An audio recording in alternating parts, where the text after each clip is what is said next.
Well, apparently, when Roger Goodell came into the league, I guess we decided to give him a good test to see how strict he was really going to be. You got the Vic dog fighting thing. You got this whole Patriots cheating thing.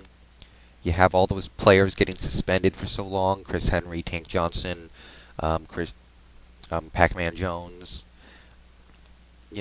He's had the roughest time actually getting us to focus on football. All offseason we were talking about Michael Vick. Now we're all talking about this Patriot thing. We're talking about these suspensions for off-the-field incidents. He's had a rough time so far. I applaud what he's doing. He's showing some guts, but I'm sure that he recognizes the NFL as a business and the fans, and the business is run through the fans, and he wants the fans to focus on football, so he's had a rough time so far. Now, there were some things about this whole Patriot thing I didn't get to say yesterday.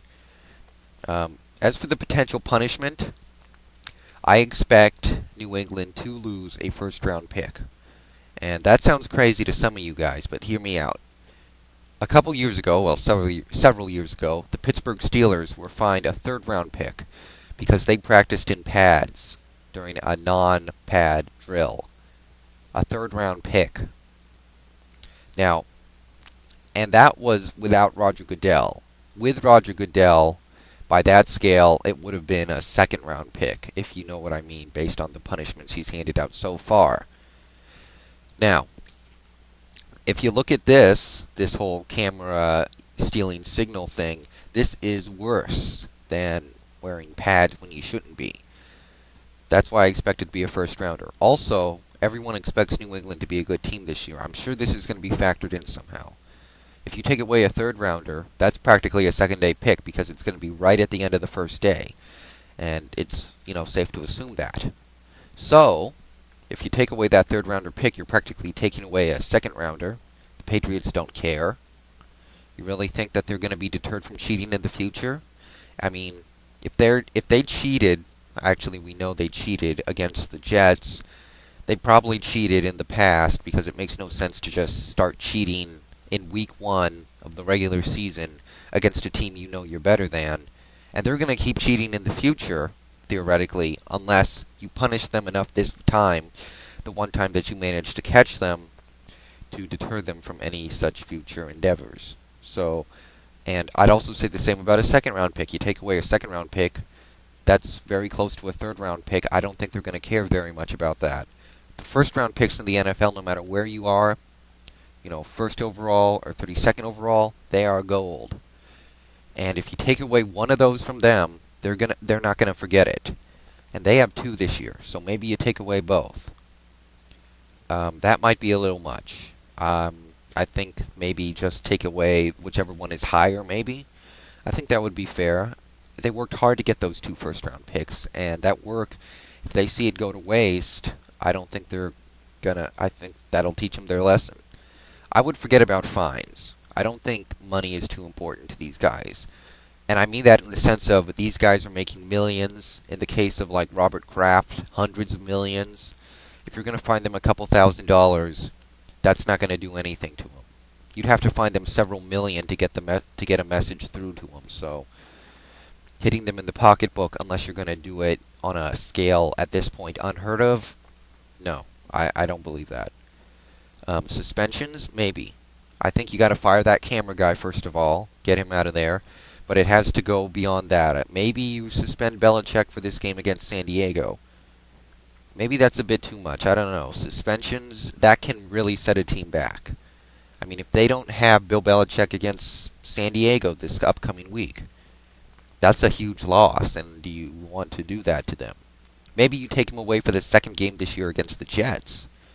That would work. I think that would be actually an interesting idea. The punishment would fit the crime. Regardless of what it is, I expect Roger Goodell to hand down a severe punishment that will work. That's been his modus operandi so far in the NFL. I expect that to continue. Also, I said earlier, I believe the Pats have cheated in the past. I stand by that. I think this rabbit hole might go considerably deeper than just this one game. And I'm not a Jets fan. I picked the Jets to win, and, it is what it is. I don't really care too much about that, but it just doesn't make any sense to me that you're just going to start cheating in week 1 of a regular season game against an inferior opponent. And I say that with the most respect possible to the Jets, but the Patriots know they're an elite team this year and should know they don't need to cheat to win these games. So if they're filming and stealing signals now, I do suspect that they've done it in the past, and I wonder if any of that could get uncovered in the future. We'll see, but everyone watch this one closely, because it's gonna, I think some more stuff is gonna come out before it's done, and it's gonna be very interesting. Enough about that, though. I was looking around my subscribers today. I got 33 or something of them. I noticed that a couple of people in the NFC East trash-talking circle, specifically Texcentric, CowboyTD, and BigDaddy, they've subscribed to me. I didn't actually know that. I guess I don't keep track of these things very well. But, you know, I always kind of consider myself a bit of a loner outside of the NFC East trash-talking because I'm not a fan of an NFC East team and I don't trash-talk. But, I'll give a shout-out to you guys. You know, I watch all your videos. Pretty much any one that you make that comes out, I do watch. You're some of my favorite guys involved in that circle of people. I mean, it's classy. You guys classy. Strike me as guys just here to have a good time and talk football. You're not, you know, overly rude or anything like that. You're good guys. I like hearing what you guys have to say. So thank you for the subscriptions. I've subscribed to all of you three and a couple other people. You know, obviously Halen. He started this whole thing in my eyes, along with Ammo, who I'm also subscribed to. So that's about it for shout-outs. Hopefully soon I can get a webcam and maybe really get into the circle of NFL trash talkers. Okay, I got some picks real quick. I was going to wait on this another day or two to see how the injury list pans out, but I think I've heard all I need to heard all I need to hear. I'm sorry. Okay, here's what I got. The Cincinnati Bengals will beat the Cleveland Browns. I think this goes without explaining. I think Brady Quinn's going to see the field in this game, and it's good for Cleveland that he's on the field, but it's not going to help him right now. Cincinnati's modus operandi on defense is forcing turnovers. They're going to get plenty. New Orleans bounces back against Tampa Bay. They go to Tampa Bay, and they're going to come away with a win.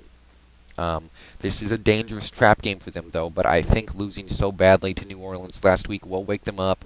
But if they're not careful, Garcia will dink and dunk them apart, and the veteran Tampa Bay defense could slow them down. So they have to be prepared, go deep, and try and, you know, get big plays that you couldn't get against Indianapolis.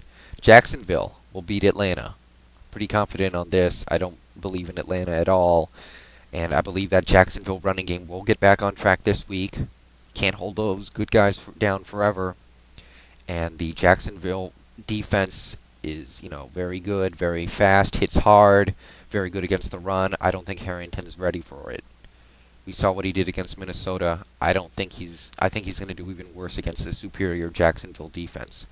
Pittsburgh will beat Buffalo. Buffalo is a young, scrappy team that's going to take away a game from a superior opponent at some time this season, but I don't think it'll be Pittsburgh. I think their offense is going to get overwhelmed by their blitzing, and they don't have the cornerbacks to deal with the Pittsburgh wide open, go deep offensive plan. Indianapolis will beat Tennessee. This is another interesting trap game for Indianapolis, especially after last week. But I don't believe Tennessee is good enough. I would watch their running game. Be careful. They could tear up Indianapolis. We all know their run defense woes. But I fully expect the Colts to outscore the Titans. You saw it, with no Pac-Man Jones. They no longer have the player that was able to shut down a receiver like they had last year when they played the Colts and played them so well. So I expect Manning to have another big game. We'll see if Adai can do what Mojo and Freddie couldn't. I think the Colts are going to win, though. Giants, Packers. I've read enough. I don't think Eli Manning's going to play. I think the people who do believe he is going to play, I think they're just I think it's wishful thinking. Brett Favre is going to have a big day against that Giants secondary that gave up so much to Tony Romo. Favre is mad after what happened last week. and I don't trust J-Lo at all, especially against that Packers defense. Take the Packers to win.